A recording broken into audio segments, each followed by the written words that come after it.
Welcome back to my channel. কেমন আছো সবাই? আশা করি সবাই অনেক ভালো আছো, তোমাদের বেবিরাও অনেক ভালো আছে আর আমরাও অনেক ভালো আছি। তো আজকে আমি তোমাদের সাথে শেয়ার করব আমার মেয়ে শিয়াকে আমি 1 বছর বয়স থেকে কিভাবে মাছের ঝোল বানিয়ে খাওয়াই। রেসিপিটা খুবই ইজি ভাবে আমি রান্না করে তোমাদেরকে দেখিয়েছি। তাহলে চলো বেশি কথা না বলে ভিডিওটাকে স্টার্ট করা যাক।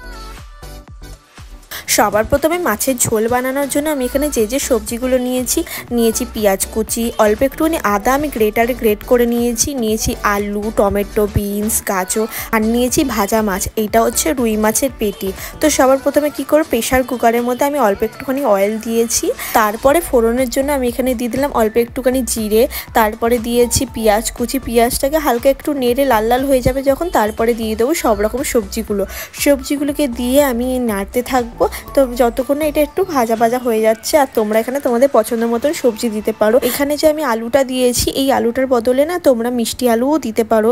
আমি মিষ্টি আলু বেশিরভাগ সময় মাম্মামকে খাওয়াই, এই আলুটা খুবই কমই দিই। সবজিগুলোকে হালকা করে ভাজার পর এখানে আমি দিয়ে দিলাম হলুদ, অল্প করে নুন আর দিয়েছি জিরে গুঁড়ো। তারপরে দিয়েছি অল্প একটুখানি গোলমরিচের গুঁড়ো। আর তোমাদের বেবি যদি গোলমরিচের গুঁড়োটা না খায় তাহলে এটা স্কিপ করতে পারো। আর জানো তো শিয়া না ঝাল খেতে ভালোবাসে, তাই ওর খাবারে অল্প একটুখানি গোলমরিচ দিই যাতে ওর খাবারে স্বাদটা বদল হয় আর ওর খেতে টেস্টিও লাগে। তাহলে দেখতেই পেলে মশলাগুলো দিয়ে নাড়ার পর আমি জল দিয়ে পরিমাণ মতন ভাত দিই, কারণ আমরা যে ভাতটা খাই সেটা একটু শক্ত শক্ত। তো মাম্মামকে দেবো, সেই কারণে আমি না মাছের ঝোলটা যখন করলাম তখনই ভাতটা দিয়ে দিচ্ছি, যাতে প্রেশারে যখন সিটি দেবো ভাতটা যাতে নরম হয়ে যায়। দেখো ভাতটা দিয়ে আমি এর মধ্যে দিয়ে দিলাম জল দেওয়ার পর সব কিছু ভালো করে নেড়ে দেন আমি এখানে দিয়ে দেবো মাছটাও তাহলে নরম হয়ে যাবে। দেওয়ার পর আমি 4 থেকে 5টা সিটি দিয়ে দেবো, দেন হয়ে যাবে মাছের ঝোল আর ভাত। তারপরে গ্যাসের ফ্লেমটাকে লো রেখে প্রেশার কুকারটাকে আমি বসিয়ে দিয়েছি। দেন এটা সিটি পড়ার পর মাম্মামের রেডি হয়ে গেছে মাছের ঝোল আর ভাত। এইটা দেখো কত সুন্দরভাবে সব কিছু সেদ্ধ হয়ে গেছে আর কালারটাও কত সুন্দর এসছে আর মাছটাও নরম হয়ে গেছে। আমরা মারা তো বাচ্চাদের জন্য মাছের ঝোল অনেক রকমভাবেই রান্না করি, কিন্তু আমি যেভাবে মাছের ঝোলটা রান্না করেছি, তোমরা যদি তোমাদের বেবিদেরকে এভাবে মাছের ঝোল রান্না করে খাওয়াও তাহলে দেখবে তোমাদের বেবিরা লাঞ্চটা খুব ভালোভাবে খেয়ে নিচ্ছে।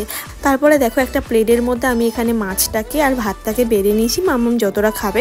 তোমরা ভেবে না যেন আমি মাম্মামকে এরকম গোটা গোটা খাওয়াবো, অবশ্যই আমি ভাতটাকে ম্যাশ করেই খাওয়াবো। ও এখনও এরকম করে খেতে পারে না। তো যাই হোক আমি স্ট্রেনারে ভাতটাকে ম্যাশ করে নিচ্ছি দেখো এভাবে। তারপরে এর মধ্যে আমি মাছটাকেও ছাড়িয়ে দিয়ে দিয়েছি। দেন এটাকেই আমি চামচে করে খাওয়াবো। জানো তো এই ভাতটাকে যখন আমি হাতে করে ম্যাশ করে মাম্মামকে খাওয়াই, ও একদমই তখন খেতে পারে না, ওয়াক করে বমি তুলে দেয়। কিন্তু আমাদের খাবার কিন্তু ও নিচে থাকতে হাতে করে তুলে খায়, তখন কিন্তু ও ওয়াক তোলে না। তাই জন্য ভাত তো খাওয়াতে হবে, এই ভাতটাকে না স্ট্রেনারে ম্যাশ করেই খাওয়া। দেখো এখন মাম্মামকে আমি খাইয়ে দিচ্ছি। ও না স্ক্রিন টাইম করে না, ওকে আমি গান চালিয়ে দিয়ে ও ঠাকুমির কোলে বসে থাকে আর আমি ওকে খাইয়ে দিই। আর এখন দেখো ও মিনিকে দেখতে দেখতে খাচ্ছে। আর দেখো এখনও ও ভাত খাচ্ছে। এই যে মিনিকে দেখে আমাদের বাড়িতেই বেশিরভাগ সময় ও আসে, যখনই ওকে খাওয়াই তখনই মিনি চলে আসে। আর সারাদিন মাম্মামকে আমি এভাবে খাওয়াই। আজকের ভিডিওটা এই পর্যন্ত। আজকের রেসিপিটা তোমাদের কেমন লেগেছে অবশ্যই আমাকে কমেন্ট করে জানিও।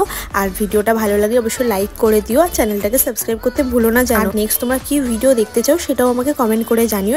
তাহলে দেখা হচ্ছে নেক্সট ভিডিওতে। ততদিন ভালো থাকবে, সুস্থ থাকবে, তোমাদের বেবিদের খেয়াল রাখবে। আর আমাদের ভিডিও তোমাদের কেমন লাগে সেটাও জানিও কমেন্ট করে। তো দেখা হচ্ছে নেক্সট ভিডিওতে।